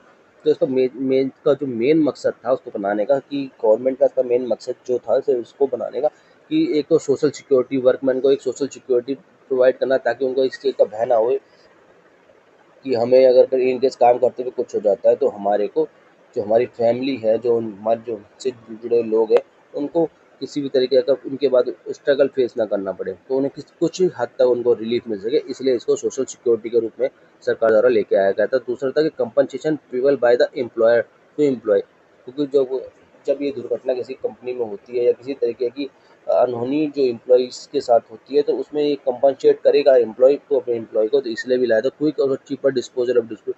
क्योंकि कभी कभी ऐसा है कि कभी कभी हो जाता है कि अगर इनकेस कभी किसी कंपनी में कुछ नुकसान हो जाता है तो उसके बाद वो कोई डिस्प्यूट अराइज हो जाता है कि एम्प्लॉयर और एम्प्लॉय के बीच में, तो उसको फास्ट एंड चीपर तरीके से इस तरीके का जो है प्रॉब्लम जो क्रिएट होती है उसको डिस्पोज ऑफ करने के लिए इसको कंपनसेशन एक्ट को लाया गया था। तो कंपनसेट एक्ट को लेके आया जाता है। अब डिसेबलिशमेंट जो इसके अंदर होती है वो डिसेबलिशमेंट दो तरीके से होती है, एक पार्शल डिसेबलिशमेंट होती है, एक टोटल डिसेबलिशमेंट होती है। पार्शल डिसेबलिशमेंट जो हम अगर देखें तो एक टेम्परेरी लेवल पे होती है, और ये reduce the earning the capacity. इसके अंदर क्या होता है कि व्यक्ति जो काम में इन्वॉल्व व्यक्ति है, उसकी काम करने की जो कैपेसिटी है वो कम हो जाती है, वो पहले की तरह काम नहीं कर पाता ही at the time of accident in resulting disablement. कहते हैं जब तब तक उसके साथ इंजरी हुई है, किसी तरह की दुर्घटना हुई है, तो उस दुर्घटना के दौरान वो कुछ समय के लिए काम नहीं कर पाता, तो उसे हम पार्शली डिसेबलिशमेंट कहते हैं। जबकि अगर मान लीजिए किसी को परमानेंट हो जाती है तो मतलब आजीवन काल तक वो काम करने के लिए काबिल नहीं है, तो उसको हम परमानेंट टोटली डिसेबलिशमेंट की कैटेगरी में डालेंगे, टोटल डिसेबलिशमेंट की कैटेगरी में डालते हैं। और इसके बाद जो जो हमारी ये जो परमानेंट डिसेबलिशमेंट आता है, ये एवरी स्पेसिफाइड सब पार्ट वन के अंदर शेड्यूल फर्स्ट में दी गई है of the act and combination of the injury of part second schedule के अंदर आई है। तो अब इसके अंदर से रिलेटेड जो डिपेंडेंट होते हैं वो डिपेंडेंट हो सकते हैं, डिपेंडेंट की भी कैटेगरी बनाई गई है। The section 21D of the employees compensation act 1923 define the dependent. It is a necessary to define the dependent because in case of death of the employee, अगर हमारे किसी एम्प्लॉय की डेथ हो जाती है तो उस केस में जो कंपनसेशन का अमाउंट या इंजरी का जो अमाउंट है, जो एम्प्लॉयमेंट के अंदर इंजरी हुई है, dependent have right to claim the compensation. तो उसको जो उसके साथ से जुड़े लोग हैं उनको कुछ हद तक अपने जो जीवन का जो उन्होंने बहुत ही महत्वपूर्ण व्यक्ति जो जो उनके शरीर से बहुत महत्वपूर्ण पर्सन थे जो उन्होंने खोए हैं, जिनको उनको नुकसान हुआ है, उसका कुछ हद तक उनको उसका रिलीफ मिल सके, उसके जो हक है वो प्राप्त कर सके। तो ये कंपनसेशन एक्ट को लेके आया गया था। Section 21D define the defendant, it define the defendant to follow and defendant belong to any category in में can claim the claim systematically. जो उसके राइट थे, जो जिसके एम्प्लॉय की डेथ हुई है या जिसको इंजरी हुई है, उसके जो डिपेंडेंट है वो उससे रिलेटेड जो राइट का क्लेम कर सके और एज ए कंपनसेशन के रूप में। तो इसके अंदर कैटेगरी डिसाइड की गई है, फर्स्ट कैटेगरी, सेकंड कैटेगरी और थर्ड कैटेगरी। अब फर्स्ट कैटेगरी के अंदर देखेंगे तो उनकी विडो आती है, माइनर लेजिटिमेट एंड अडॉप्टेड सन आते हैं, उसके बाद आता है अनमैरिड लेजिटिमेट डॉटर होगी और विडो मदर होगी, ये उसके अंदर डिपेंडेंट के अंदर आते हैं। अगर सेकंड कैटेगरी अंदर देखा जाए तो सेकंड कैटेगरी में आता है son, daughter they have fulfilled the following condition, they must wholly dependent on the earning of the employ at the time of the death. उस पर डिपेंडेंट होने चाहिए दोनों के दोनों। दूसरा है दे मस्ट बी इन्फॉर्म होनी चाहिए, they must be attend the age of 18 years old, तो 18 ईयर्स होने। थर्ड कैटेगरी में इसके अंदर देखा जाएगा कि जो विडोवर होनी चाहिए, the parents and other than the widow mother होनी चाहिए। थर्ड में होगा माइनर इलेजिटिमेट सन होना चाहिए, अनमैरिड इलेजिटिमेट डॉटर और डॉटर विद लेजिटिमेट और इलेजिटिमेट या अदर और अडॉप्टेड। इफ द मैरिड का शादी हो गई है तो एंड माइनर है तो वो देखा जाएगा। If the widowed and minor होनी चाहिए। थर्ड कैटेगरी के अंदर अगर डी पॉइंट में देखें तो अ माइनर ब्रदर या फिर अनमैरिड सिस्टर होनी चाहिए या window sister in if the minor. या फिर अपना सिक्स अपना ई पॉइंट में देखा जाए विडो डॉटर इन लॉ होनी चाहिए। एफ पॉइंट में देखा माइनर चाइल्ड होनी चाहिए और प्री डिसाइडेड सन होना चाहिए। The minor child of the pre decided daughter who are where is no parent and child होना चाहिए, अलाइव होनी चाहिए। पैटर्नली ग्रैंड पेरेंट्स होनी चाहिए of the employee, no payment of employee alive होनी चाहिए। तो ये सारी की सारी ये कैटेगरी बनाई हुई है, फर्स्ट सेकंड थर्ड की कैटेगरी बनाई हुई है। अगर इन कैटेगरी हिसाब से वो हर कोई अपना अपना इस कैटेगरी के हिसाब से अपना कंपनसेशन के लिए वो क्लेम कर सकते हैं। और जो उनके राइट से जो डिसीज पर्सन था या जिसकी एक्सीडेंट हुई थी, वो सारे के सारे वो व्यक्ति इसका कंपनसेशन अपने राइट्स को क्लेम कर सकते हैं ताकि उसका हक उसे मिल सके। तो हमने यहाँ पे डिस्कस किया, हमने तीनों डिस्कस किया है ब्रीफली, सारा का सारा डिस्कस किया है, करीबन सारे का सारा टॉपिक डिस्कस हो चुका है।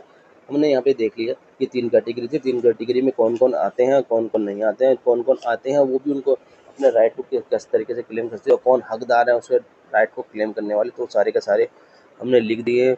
इसके अंदर बाद हम डिस्कस करेंगे आगे के टॉपिक को। तो अगर आप चैनल पर नए हो तो चैनल को लाइक कर देंगे, सब्सक्राइब कर देंगे। अगर इसके रिलेटेड आपको नोट्स वगैरह चाहिए तो उस नोट्स के लिए आप संपर्क कर सकते हैं। तो करीबन करीबन मैंने मेजर ऑल टॉपिक पूरा इस पर कवर कर दिया है। फिर भी अगर कोई चीज़ छूटती है तो आप मुझे अपना संपर्क कर सकते हैं मेरे साथ। और मैं स्क्रीन पे नंबर दे ही रखा होगा 9289232289 पर, जो कि स्क्रीन पे नंबर आ रहा होगा, तो उसको एक बार देख लेना। उसके बाद हम देख लेंगे कि एक बार की the procedure of proceeding the before the commissioner, तो अपॉइंटमेंट बाय द कमिश्नर हो जाएगा, उसका reference the commissioner and his jurisdiction, उसके ज्यूरिडिक्शन में कौन कौन से आते हैं, jurisdiction of civil code barred देखेंगे, इसके अंदर the venue of proceeding the transfer देखेंगे, फिर for the from the application of section 22 देखेंगे, फिर पावर प्रोसीजर देखेंगे, हम पावर देखेंगे कि इसकी कमिश्नर की method of recording of evidence किस तरीके से रिकॉर्ड करता है, उसकी क्या कॉस्ट आती है, ये सब सारे के सारे उसमें देखा जाएगा। पावर सबमिट द केस को सबमिट करने की पावर होगी। उसके बाद हम देखेंगे कि इन द अब अगर देखेंगे employee provident fund and miscellaneous provision act, हम इसमें एक बार देखने वाला है। इसको देखने के बाद हम यहाँ का टॉपिक करीब करीब पूरा हो जाएगा और इसके अंदर हम डिस्कस करेंगे। अब हम डिस्कस करने वाले हैं employee provident fund and miscellaneous provision act. अब जान लेते हैं कि एम्प्लॉय प्रोविडेंट फंड, जिसे कि हम शॉर्टकट में जो शॉर्ट नोट में जानते हैं, या पीएफ प्रोविडेंट फंड होता है। इसके अंदर उसकी प्रोविडेंट फंड की हम उसमें डिस्कस करेंगे कि प्रोविडेंट फंड की हमें जरूरत क्यों पड़ी और इसका क्या बेनिफिट है, इसकी कौन कौन सी कमेटी है और इसका क्या परसेंटेज है और किस तरीके से इसके अंदर फॉर्म यूज़ होते हैं। तो ये सारी की सारी चीज़ें हम इस पर एक बार डिस्कस करने वाले हैं। तो provident fund the miscellaneous provision act, it is a beneficial legislation enact betterment of the future of the industrial worker. और बेसिकली ये जो एम्प्लॉय प्रोविडेंट फंड लेके आया था, वो लेके आया था जो इंडस्ट्रियल जो वर्कर्स होते हैं उनके बेनिफिट्स के लिए लेके आया था, ताकि उनका जो बेटर हो भविष्य के लिए। उन्होंने जो इतने साल तक इंडस्ट्री में काम किया है और अपना उनको बेनिफिट देने के लिए उनकी जो लाइफ की रूटीन को है या एट द एक टाइम के बाद जब रिटायर हो जाएंगे तो उसको वो बेनिफिट मिल सके, या फिर किसी तरीके की उनकी इन केस उनकी डेथ हो जाती है तो उनको डेथ के टाइम पे भी उनको एक तरीके का छोटा सा या कंपनसेशन दे सके, ताकि उनके जो साथ में उनको उनके राइट मिल सके और उन्होंने जो सर्विस दी थी ताकि सोशल जस्टिस हो सके अपना समाज में इन सब तरीके का। इसका ऑब्जेक्टिव ये था कि the harmony the relationship between the employer and एक एम्प्लॉयर और एम्प्लॉय के बीच में उन्होंने इतने साल तक काम किया तो दोनों के बीच में एक हारमोनियस एक प्रेम पूर्वक का व्यवहार बना रहे, इसके लिए उन्होंने एक गवर्नमेंट ने एम्प्लॉय प्रोविडेंट फंड बनाया था और मिसलेनियस प्रोविडेंट फंड के एक्ट लेके आए थे। तो इसके अंदर दूसरा उन्होंने इसलिए बनाया, इसका ऑब्जेक्टिव उनका यह था कि to provide the various scheme, इनके अंदर काफ़ी स्कीमें अलग अलग तरीके की स्कीमें लेके आए थे, जिसके अंदर जैसे प्रोविडेंट फंड स्कीम 1952 हो गया, एम्प्लॉय पेंशन स्कीम 1995 हो गया, तो एम्प्लॉय डिस्प्यूट लिंक्ड इंश्योरेंस की स्कीम लेके आए थे 1976, ये सारे के सारे लेके आए थे। फिर उनके लिए सपोर्ट क्या था कि एम्प्लॉय को आफ्टर देयर रिटायरमेंट जब अपना कोई एम्प्लॉय रिटायर हो जाता है तो उनको सपोर्ट करने के लिए भी, उनको फाइनेंशियली सपोर्ट करने के लिए भी इस एक्ट को लेके आए थे। फिर उसके बाद लेके आया था कि to provide the financial security to dependent under employee, dependent of the employee, जो जो एम्प्लॉय पे जो फाइनेंशियली जो सिक्योरिटी उनको दी गई थी कि जो एम्प्लॉयज़ काम कर रहे हैं और जो उन पे डिपेंडेंट जो पर्सन है उस एम्प्लॉय पे, उनको भी कुछ हद तक उसका बेनिफिट मिल सके। तो ये सब चीज़ों को ध्यान में रखते हुए, इन उद्देश्यों को रखते हुए एम्प्लॉय प्रोविडेंट फंड इस जो लेके आए थे, स्कीम लेके आए थे और कुछ तरीके की बेनिफिट उनके द्वारा लेके आए थे ताकि उनको जो इंडस्ट्री में काम करने वाले वर्कर्स हैं eight the time of retirement उनको कुछ बेनिफिट मिल सके, या eight the time of death जब उनको डेथ हो जाती है तो उसके उनको इस तरीके का कुछ बेनिफिट्स मिल सके। इसके लिए उन्होंने जो कमेटी का गठन भी हुआ था, जो बेनिफिट के लिए कई सारी कमेटियों का भी गठन हुआ था। सेंट्रल लेवल पे, सेंट्रल गवर्नमेंट के लेवल पे भी कमेटी बनी थी, एग्जीक्यूटिव लेवल पे भी बनी थी, उसके बाद स्टेट बोर्ड बनी गई थी, रीजनल कमेटीज़ बनी गई थी, जिनका जो कि सेंट्रल गवर्नमेंट द्वारा इशू किए जाते थे जो नोटिफिकेशन, उसे सेंट्रल बोर्ड देखती थी। और इस तरीके से जब स्टेट के द्वारा देखे जाता था तो स्टेट के द्वारा कोई नोटिफिकेशन जारी किया जाता था अपना एम्प्लॉय प्रोविडेंट फंड के लिए, तो नोटिफिकेशन द्वारा स्टेट बोर्ड द्वारा दिया जाता था तो स्टेट अपना स्टेट बोर्ड कमेटी देखती थी। इसी तरीके से जो पीएफ का जो हम देखेंगे, जो एम्प्लॉय प्रोविडेंट फंड के अंदर जो इंटरेस्ट का रेट था वो 12% का था, और the employer has under the statutory obligation to deduct the specified percentage 12% of the contribution of the employees. ये सारी एम्प्लॉय जो काम करते थे उसके अंदर उसकी सैलरी का जो 12% था वो कंट्रीब्यूशन के तौर में रखा जाता था। तो ये सारी की सारी चीज़ें जो है कि एम्प्लॉय प्रोविडेंट फंड जो स्कीम थी उसके तहत उनको ये सारी की सारी बेनिफिट देते हैं। इसके अंदर काफ़ी सारी स्कीमें भी थी, तो स्कीमों के अंदर था एम्प्लॉय प्रोविडेंट स्कीम 1952 जो मैं बता चुका हूँ, वहाँ पर employee deposit scheme linked scheme थी 1973, ये भी इसके अंदर आती थी। और आती थी फैमिली पेंशन स्कीम 1995, जो कि जिसके अंदर अब की pension of life to the member और रिटायरमेंट के तौर पे उनको पेंशन मिले। 10 साल की इसकी एलिजिबिलिटी सर्विस होती थी, तो उसके द्वारा या एज ऑफ जो 58 ईयर्स का जो अटेंडिंग दी एज थी। अब इसके अंदर जो था कि एम्प्लॉय प्रोविडेंट फंड के अंदर जो फॉर्म होते थे, फॉर्म के भी इस तरीके से फॉर्म 31 था जो कि पीएफ निकाल सकते थे, जिसमें जो चाहो तो वो पार्शली बेस पे निकाल सकते थे, जिसके अंदर जिस पैसे का यूज़ करके आप लोन लेने के लिए कर सकते थे, एजुकेशन के लिए, मेडिकल ट्रीटमेंट्स के लिए, या हाउस को रिनोवेशन करने के लिए भी इस फॉर्म को भर के आप अपना पीएफ का जो आपका पैसा था उसे निकाल सकते। फॉर्म 12 था और registration for the new employ EPS और ईपीएफ के लिए था। फॉर्म नंबर 10D था जो पेंशन के लिए आफ्टर द रिटायरमेंट निकालते थे। Automatic transfer of PF, PF का पैसा ऑटोमेटिक ट्रांसफर हो जाता था। रिगार्डिंग दी आपने जो डॉक्यूमेंट वगैरह फाइल किए हैं, उसके बाद सेल्फ डिक्लेरेशन जो आपने दिए हैं, तो या नई कंपनी में अगर जब काम करते थे तो जो ऑटोमेटिक जो आपका जो पैसा था वो एक नंबर से जो यूएन जो नंबर वीएन नंबर जो मिलता था वो ऑटोमेटिक दूसरी कंपनी में ट्रांसफर हो जाता था। तो अगली बार से जहाँ आप लास्ट कंपनी छोड़ के आए थे तो उसका जो पैसा था वो ऑटोमेटिक जो है वो दूसरा जो वीएन नंबर उसमें ट्रांसफर हो जाता था, और आपका जो आपका जिस तरह उसी तरीके से आपका जो कंटिन्यू चलता रहता था, आपको पीएफ का पैसा कहीं किसी भी तरीके से नुकसान नहीं होता था, ऑटोमेटिक हो गया पीएफ का पैसा उसको हो गया। उसके लिए ट्रांसपेरेंसी के लिए एक वीएन नंबर होता था, वीएन नंबर के अंदर आपका जो हर जिसके अंदर आप चेक कर लेते थे कि आपके पीएफ के अमाउंट में कितना पैसा हर महीने हर मंथली कट रहा है, या और इस समय क्या कितना पैसा उस मंथली कट रहा है, या फिर अपना ईयरली उस कितना पैसा जमा हो गया, तो वीएन के नंबर से पता चल जाता है। वीएन जो है यूनिवर्सल नंबर हुआ था जो कि एक मिनिस्ट्री ऑफ एम्प्लॉयमेंट के द्वारा दिया था, labour under the government of India who is maintaining the PF account, it is use known as the information done by the employer regarding the provident fund. जो कि एम्प्लॉयर थे, employer के द्वारा पैसे जो ट्रांसफर किया जाता था उसको वीएन का जो एक नंबर था उसके अंदर सारी इन्फॉर्मेशन रहती थी इस एम्प्लॉय की, उसका कितना पैसा इसके अंदर जमा हुआ है। तो ये सारे का सारा चीज़ देखती थी कि क्योंकि जो वीएन नंबर का यूज होता था, वीएन नंबर एक यूनिक नंबर होता था which is given to the employee, employee को दिया जाता था। वीएन जो लिंक था वो पीएफ के अकाउंट से लिंक होता था। और when the employee switching his company, जब वो कंपनी छोड़ता था तो वो ऑटोमेटिक उसके खाते में, या वो जहाँ नई कंपनी ज्वाइन करता था तो उसकी नई कंपनी की ज्वाइन करते वहाँ वीएन नंबर देके ऑटोमेटिक उसका जो पीएफ का पैसा था उस नंबर पर चालू हो जाता था। तो चलिए आज की वीडियो पे इतना ही, फिर मिलेंगे हम आपको अगली क्लास में। अगर किसी भी तरीके की समस्या हो नोट से रिलेटेड तो आप संपर्क कर सकते हैं और मन लगा के पढ़ते रहिए। और नेक्स्ट टॉपिक मैं बहुत जल्द लेके आऊँगा आप सभी के लिए। फिर मिलेंगे हम आपको अगली क्लास में। जय श्री राम, मन लगा के पढ़ते रहिए। धन्यवाद।